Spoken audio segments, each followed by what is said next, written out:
December 1st has come and gone, and balloting in Somalia has not begun.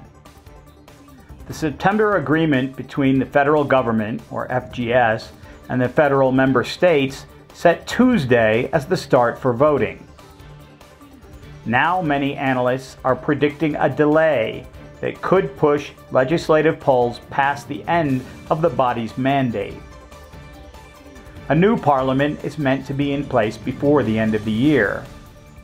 And that new parliament is supposed to choose a new president by February 8, 2021, a deadline that could also slip. It is a tricky situation with no constitutional court to rule on legislative actions. In theory, the National Assembly can vote to extend its mandate and that of the president. If that happens, it's also possible that state leaders and opposition politicians could refuse to recognize the government's legitimacy. Some of this has happened before. In June of 2011, the parliament extended its mandate and that of the transitional federal government under Sharif Sheikh Ahmed until August of 2012. At the time, the African Union, already supplying peacekeepers in the country, backed the move, and the government stayed in place.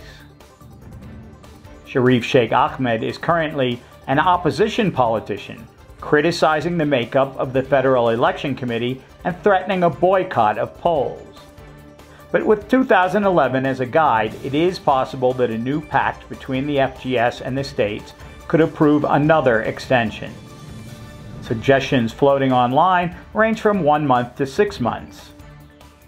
The Heritage Institute think tank suggested a 3-month delay earlier in the year. This seemed like a deal breaker back in June when President Mohamed Farmajo's government was at loggerheads with state leaders. But now it appears to be inevitable, as there are too many issues in conflict and all the players involved have moved slowly to fulfill their own obligations. Jubaland and Puntland have not appointed state election commissions.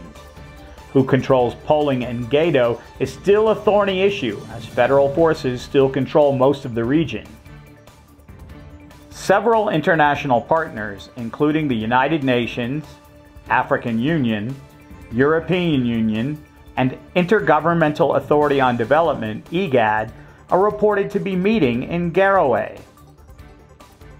There is some anticipation that these organizations will offer up a solution that would give leaders on all sides some political cover to compromise and get polls back on track.